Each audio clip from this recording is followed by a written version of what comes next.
అనేక జగదీశ్వర్యై నమః. శ్రీ లలితా త్రిశతి నామస్తోత్రంలోని మరొక అద్భుతమైన మంత్రం ఓం అనేక జగదీశ్వర్యై నమః. జగదీశ్వరి అంటే సమస్త లోకాలకి అధిష్టాన దేవత. అనేక జగదీశ్వరి నమ ఇది మంత్రం. అంటే అనేక లోకాలు ఉన్నాయి, ఈ లోకాలన్నిటికీ అమ్మవారే ఈశ్వరి.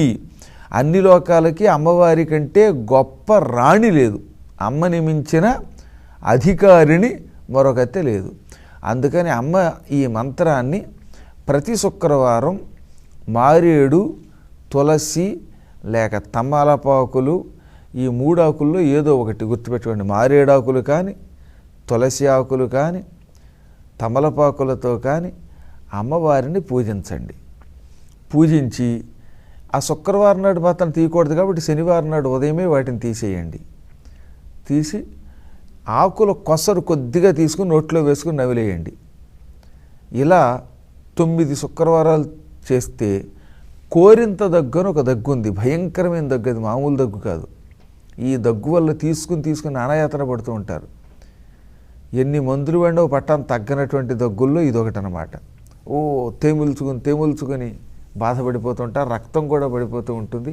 అలాంటి వాళ్ళు ఈ మర్నాడు శనివారం కదిపేసి ఈ 9 శుక్రవారాలు కూడా కొసలు కొద్ది ముక్కలు తీసుకుని, ఏది బిల్వపత్రం, తమలపాకు, తులసీదళం చిన్నదే కాబట్టి మొత్తం తిరిగేయండి. తమలపాకు కొంచెం ముక్క తీసుకోండి, మారేడాకు కొద్దిగా ముక్క తీసుకోండి, శుభ్రంగా నవిలి మింగేసి ఆ తర్వాత డాక్టర్లు ఇచ్చిన మందు ఉంటుంది కదా, ఆ మందుని కూడా అమ్మవారి పటానికో లేకపోతే విగ్రహానికో చూపించి ఒకసారి నివేదన చేయండి. వీలుంటే 11 సార్లు మళ్ళీ ఆ మందుని కూడా అమ్మవారికి చూపించి దాని మీద కుడి చేయి పెట్టి, వీలుంటే కాదు వీలు చేసుకుని చేయండి. ఎందుకు వచ్చింది?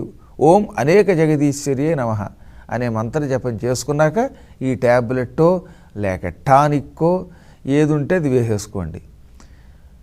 ఎప్పుడు మందు వేసుకున్నా 11 సార్లుకి తక్కువ కాకుండా ఈ మంత్ర జపం చేయండి. శుక్రవారం ఏం చేస్తారు?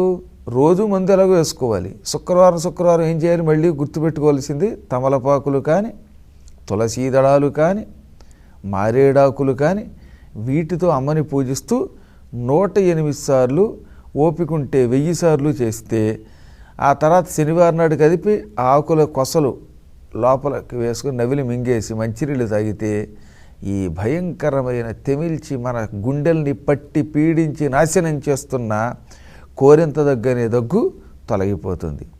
కాబట్టి తీవ్రమైన ఇలాంటి దగ్గుని తగ్గించుకోవడానికి ఈ మంత్రాన్ని వాడండి.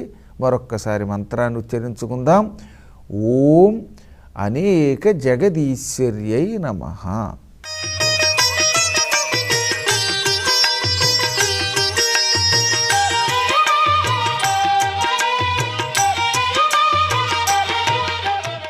వందే గురుపదద్వంద్వమవాంగానసగోచరం రక్తశుక్లప్రభామిశ్రమతర్క్యం త్రైపురం మహః. గురుభ్యో నమః. లోకంలో ఎటువంటి లక్షణములు ఉండకూడదో వాటిని చెబుతున్నారు ఇక్కడ. హీనప్రజ్ఞో దౌష్కులేయః నృశంసో దీర్ఘం వైరీ క్షత్రవిద్యాస్వధీరః ఏవం ధర్మాన్ ఆపదః సంశ్రయేయుః హీనవీర్యో యశ్చ భవేదశిష్టః.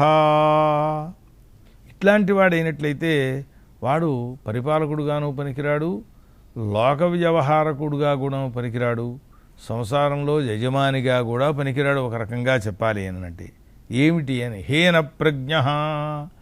ప్రజ్ఞ అంటే నవనవోన్మేషశాలిని ధిషణ అని, ఎప్పటికప్పుడు ఏది కావాలో దానిని అప్పటికప్పుడు ఊహించుకుని చూపించగలిగినటువంటి మేధాశక్తిని ప్రజ్ఞ అంటారు. అటువంటి ప్రజ్ఞాశక్తి లేనప్పుడు ఏం చేయాలి? వాడు ఇతరుల మీద ఆధారపడాలి. దౌష్కులేయ, కులంలో పుట్టడం కూడా ఒక అవసరమే. ఏమిటి కులము అంటేను అని, ఇక్కడ బ్రాహ్మణ, క్షత్రియ, వైశ్య, శూద్ర లేదా హరిజన, గిరిజన అని ఈ కులములు కాదు ఇక్కడ చెప్పబడినటువంటివి. ఇక్కడ చెప్పబడినటువంటివి సద్ధర్మమును ఆచరించేటటువంటి కులంలో పుట్టాలి. ఎప్పుడూ దొంగతనాలు చేయడము, దోపిడీలు చేయడము అట్లాంటి అలవాటు కలిగినటువంటి కులంలో పుడితే ఆ లక్షణాలే పుడతాయి. ఎప్పుడూ ధర్మాచరణం చేయటం అలవాటు కలిగినటువంటి కులంలో పుడితే ఆ లక్షణాలే పుడతాయి. అందుకోసమనే తల్లి తండ్రి మొదటి గురువులండి అని అంటూ ఉంటాం. అందుచేత ఇటువంటి దుష్కుల స్వభావంలో దుష్కుల వంశంలో పుట్టినటువంటి వాడై ఉండి, అట్లాగే నృశంస ఎప్పుడూ ఇతరులను పీడించడమే లక్షణముగా కలిగినటువంటి వాడై ఉంటాడు వాడు.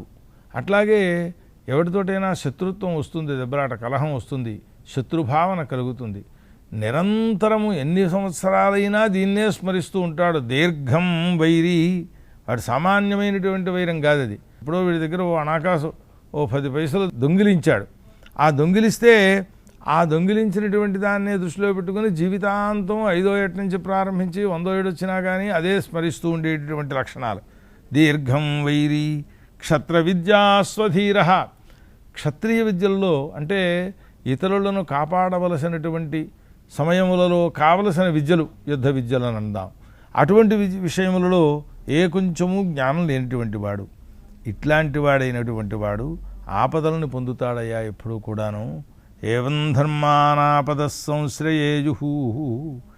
అట్లాగే హీనవీర్య, వాడికి పరాక్రమం ఏమీ ఉండదు కనుక ఇట్లాంటి వాడు, పైగా అశిష్ట అని ఇంకో పదం ఉన్నది, గురుకుల వాసం చేసి విద్యాధ్యయనం చెయ్యనిటువంటి వాడు. ఇలాంటి వారు ఎప్పుడూ ఆపదలనే పొందుతారయ్యా.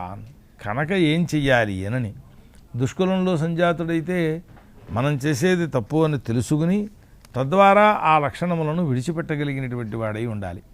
అట్లాగే ప్రజ్ఞ మనకి లేనప్పుడు ప్రజ్ఞావంతుల యొక్క సలహాలు తీసుకుంటూ ఉండాలి. ఇతరులను పీడించడం అనేటటువంటి స్వభావాన్ని విడిచిపెట్టాలి. ఎంత వైరం వచ్చినా తత్కాలంలోనే దాన్ని మరిచిపోయేటటువంటి స్వభావం కలిగినటువంటి వాడై ఉండాలి. యుద్ధ విద్యలలో నైపుణ్యాన్ని సంపాదించిన వాడై ఉండాలి. అట్లాంటి వాడైతే, అలాగే గురువుల దగ్గర బాగా శాసింపబడిన వాడై శిక్షణను పొందినటువంటి వాడై ఉండాలి. అలాంటి వాడైనట్లయితే ఆపదలను దాటగలిగినటువంటి వాడవుతాడు అని దాని యొక్క తాత్పర్యం. అటువంటి లక్షణములను సంపాదించుకోవడం ప్రతి వ్యక్తికి కూడా అవసరమైనటువంటిదే అని